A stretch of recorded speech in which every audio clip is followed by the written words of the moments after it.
There are men who speak from fire, and there are men who speak from form. The difference is subtle, but seismic.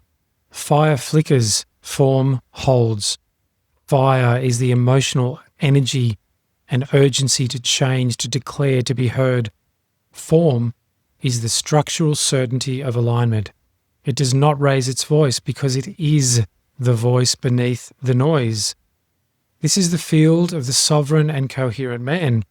Not a man seeking peace, not a man chasing purpose, but a man who has become signal. Let's name something very clearly. Sovereignty is not dominance. It's not rebellion. It's not having power over others.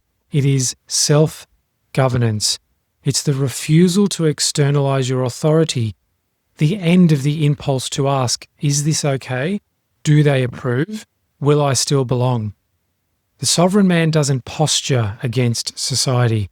He simply no longer requires it, not because he is aloof or arrogant, but because his foundation is internal. He doesn't seek protection, permission, or praise. He knows, and because he knows, he moves. Now, coherence is not about being calm. It's not about being centered. It's not about appearing stable or performing groundedness. Coherence, very much like congruence, is when every part of you, mind, body, field, frequency, is in total alignment and agreement. It's when the message, the man, and the movement are one rhythm. When your actions don't contradict your words, when your presence doesn't leak, when your signal isn't laced with subtext, you can feel it when you're coherent. It's the sensation of nothing being out of place, no internal tug of war, no posturing, no pretending, just signal, clear, undeniable, uncompromising. Now, what happens when you bring sovereignty and coherence together? You stop being someone who has to explain his value. You become someone who radiates it. People can feel you without needing a story. They can trust your presence, not because it makes them feel safe, but because it doesn't move when they do. You become a structure in the field, a signal that others cannot fake. And here's what most men don't realize. If you are coherent but not sovereign, you'll be used. You will hold beautiful frequency, but keep giving it to the wrong people because you haven't learned to say no. If you're sovereign but not coherent, you become a tyrant. You will protect yourself without actually transmitting clarity. You'll mistake control for direction. But when you have both, you don't need to defend. You don't need to teach. You don't need to justify anything. You simply become the frequency others rise into or fall away from. You speak less, you move slower, and yet your presence sharpens the room. Because when the sovereign signal enters a field, everything untrue begins to shake. Not because you demanded anything, but because distortion cannot stay near signal without revealing itself. People begin to disappear, opportunities fall away, old dynamics crumble. Not because you pushed them, but because you stopped adjusting for them.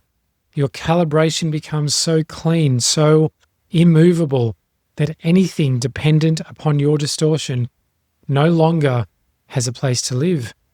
This is not loneliness, it's purification. It's the space coherence requires to build. Let's pause for a moment. You've heard the word sovereign before.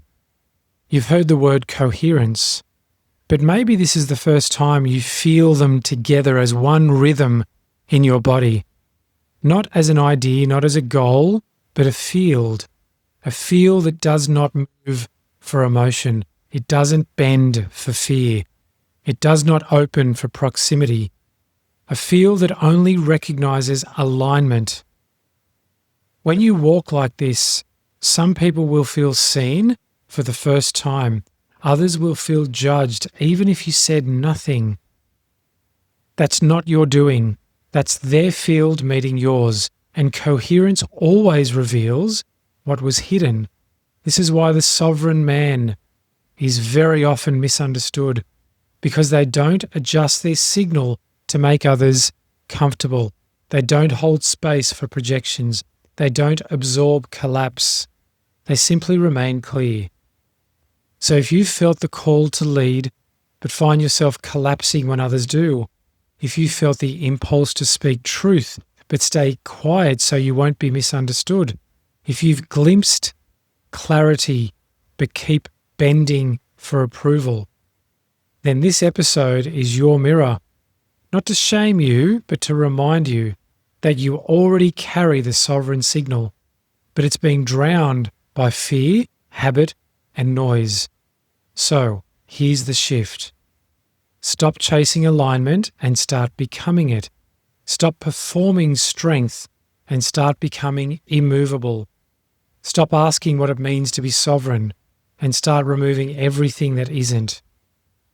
You don't need more books. You don't need more breath work. You don't need another activation. You need silence. You need structure. You need to feel your own frequency without anyone else's opinion interfering it. Now, you don't teach this, you live it. And the man who lives it doesn't have to raise his voice. He becomes the signal that others either orient around or avoid completely. Both are welcome, neither change or affect him, because a sovereign signal does not ask to be understood. It simply is. Welcome to The Architect Speaks.